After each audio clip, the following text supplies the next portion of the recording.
Hi friends, welcome back. మన Mulapadu iconic bridge entry point ఏదైతే ఉందో, అంటే విజయవాడ హైదరాబాద్ హైవే మీద గేట్వే ఆఫ్ అమరావతి అనే ఆర్చ్ క్రియేట్ చేస్తున్నారు కదండి, క్యాపిటల్ కనెక్టివిటీతో.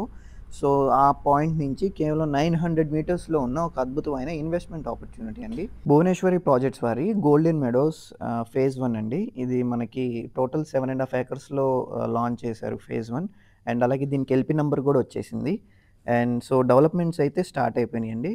కరెంట్ డెవలప్మెంట్ స్టేటస్ వచ్చేసి రోడ్స్ అన్నీ ఫామ్ అయిపోయి ఉన్నాయి. 40 ఫీట్ సీసీ రోడ్స్కి కావాల్సిన గ్రావెల్ అన్ని ఫిల్ చేసేసి ఉంది. అండ్ అలాగే ఇప్పుడు అండర్ గ్రౌండ్ డ్రైనేజ్ సిస్టమ్ కోసం మెటీరియల్ అనేది గ్యాదర్ అవుతుంది. తొందరలో కాంపౌండ్ వాల్ కూడా స్టార్ట్ అవబోతుంది. మన ప్రాజెక్ట్ లొకేషన్ వచ్చేసి బ్యూటిఫుల్ గా పీస్ఫుల్ గా ఉంటుంది, చుట్టూ కొండలతో. అండ్ మూలపాడులో ఉన్న ఎగ్జిస్టింగ్ ఇంటర్నేషనల్ క్రికెట్ స్టేడియంస్ కి ఆనుకుని ఉంటుంది అనమాట మన ప్రాజెక్ట్. సో అండ్ ఫ్యూచర్ లో డెవలప్ చేయబోయే గోల్ఫ్ కోర్స్ కూడా ఎంతో దగ్గర కనెక్టివిటీతో ఉంటుంది. సో ఇది ఎంతో ట్రూ వాల్యూ లొకేషన్లో దొరుకుతుందండి. అంటే ఇప్పుడు ఐకానిక్ బ్రిడ్జ్ని కనెక్ట్ చేసుకుంటే క్యాపిటల్కి కేవలం 7 కిలోమీటర్స్లో ఉంటామండి. సో ఇది ఎంతో తొందరగా గ్రో అయ్యే లొకేషన్ అండి. అండ్ అలాగే మనకి 100% రిటర్న్స్ ఇవ్వడానికి ఎక్కువ సమయం కూడా పట్టదు. అండ్ ఇటువంటి ప్రైమ్ ప్రాజెక్ట్లో మనకి అందుబాటులో ఉన్న ధరలు 15,500 west facing, 16,000 east facing, and అలాగే నార్త్ ఈస్ట్ కార్నర్ 17,000లో అందుబాటులో ఉన్నాయి. అండ్ మరిన్ని వివరాల కొరకు ఈ స్క్రీన్లో కనిపిస్తున్న నెంబర్కి కాంటాక్ట్ చేయండి.